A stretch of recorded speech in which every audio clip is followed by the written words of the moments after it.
ഓണക്കാലത്ത് അവശ്യ സാധനങ്ങൾ പൂഴ്ത്തിവെച്ച് വില ഉയർത്താൻ ശ്രമിച്ചാൽ ഇനി കർശന നടപടി. വിപണിയിലെ വിലക്കയറ്റം നിരീക്ഷിക്കാൻ പ്രത്യേക ഇടപെടലുമായി സർക്കാർ. ആവശ്യമെങ്കിൽ കൂടുതൽ അരി വിപണിയിൽ എത്തിക്കുമെന്നും സിവിൽ സപ്ലൈസ് മന്ത്രി അനൂപ് ജേക്കബ്. ഓണക്കാലത്ത് അരിയുൾപ്പെടെയുള്ള അവശ്യ സാധനങ്ങൾ പൂഴ്ത്തിവെച്ച് കൃത്രിമ വിലക്കയറ്റത്തിന് ശ്രമിച്ചാൽ കർശന നടപടിയുണ്ടാകുമെന്ന് മന്ത്രി അനൂപ് ജേക്കബ്. തൊടുപുഴയിൽ സപ്ലൈകോയുടെ ജില്ലാതല ഓണം ഫെയർ ഉദ്ഘാടനം ചെയ്യുകയായിരുന്നു മന്ത്രി. ഈ ഓണക്കാലത്ത് റേഷൻ കടകൾ, മാവേലി സ്റ്റോറുകൾ, സപ്ലൈകോ എന്നിവ വഴി 1.65 ലക്ഷം മെട്രിക് ടൺ അരി ലഭ്യമാക്കും. കേന്ദ്രത്തിന്റെ ടൈഡ് ഓവർ വിഹിതത്തിൽ കുറവുണ്ടായതാണ് 10 രൂപ 90 പൈസ നിരക്കിലുള്ള പ്രത്യേക അരി നൽകുന്നതിന് പരിമിതിയുണ്ടാക്കിയതെന്നും മന്ത്രി വിശദീകരിച്ചു. നിലവിൽ 26-27 രൂപ നിരക്കിലാണ് OMSS അരി റേഷൻ കടകളിലും മാവേലി സ്റ്റോറുകളിലും ലഭ്യമാക്കുന്നത്. വിപണിയിലെ വില വ്യതിയാനം സർക്കാർ സൂക്ഷ്മമായി നിരീക്ഷിക്കും. ബോധപൂർവം വില ഉയർത്താനുള്ള ശ്രമം ശ്രദ്ധയിൽപ്പെട്ടാൽ ഇടപെടും. ആവശ്യമെങ്കിൽ കൂടുതൽ അരി വിപണിയിലെത്തിക്കുമെന്നും മന്ത്രി വ്യക്തമാക്കി.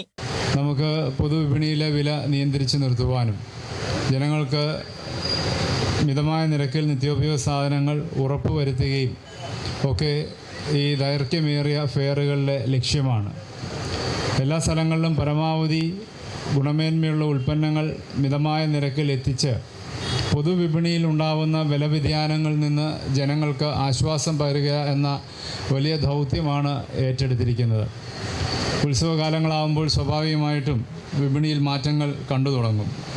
അതുകൊണ്ടാണ് നേരത്തെ മാധ്യമ സുഹൃത്തുക്കൾ ചോദിച്ചപ്പോൾ ഞാൻ പറഞ്ഞത്, കർശനമായ നടപടികൾ അത്തരത്തിലുള്ള പൂഴ്ത്തിവെപ്പോ അങ്ങനെയുള്ള ഏതെങ്കിലും ബാഡ് പ്രാക്ടീസസ് ഉണ്ടായാൽ തീർച്ചയായിട്ടും സ്വീകരിക്കും എന്ന് പറയുവാനിട വന്നത്.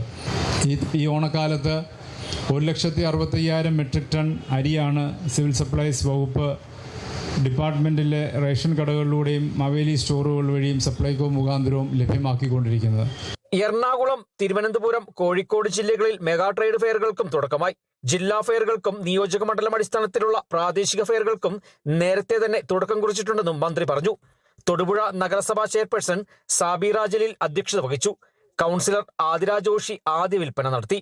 നഗരസഭ vice chairperson K Deepak, Thodupuzha block panchayat president Muhammad Anshad, Thodupuzha taluk supply officer K Smitha, ജില്ലാ സപ്ലൈ ഓഫീസർ ബീന ഫദ്രൻ, സപ്ലൈകോ മേഖലാ മാനേജർ M ജയപ്രകാശ് തുടങ്ങിയവർ പങ്കെടുത്തു.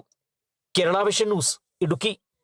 ബ്രാൻഡഡ് ബാത്റൂം ഫിറ്റിംഗ്സുകളും കിച്ചൺ ഫിറ്റിംഗ്സുകളും ഗ്യാരണ്ടിയോടുകൂടി ഫാക്ടറിയിൽ നിന്നും നേരിട്ട് നിങ്ങളിലേക്ക്. ഗ്രാമിന് 1 രൂപ എന്ന ഏറ്റവും സുതാര്യമായ വിലയിൽ ലേറ്റസ്റ്റ് ബാത്റൂം ഫിറ്റിംഗ്സുകൾ ഇനി നിങ്ങളിലേക്ക്. കിലോ ബസാർ, നിങ്ങളുടെ വീടിന്, നിങ്ങളുടെ കുടുംബത്തിന്. For your home, for your family.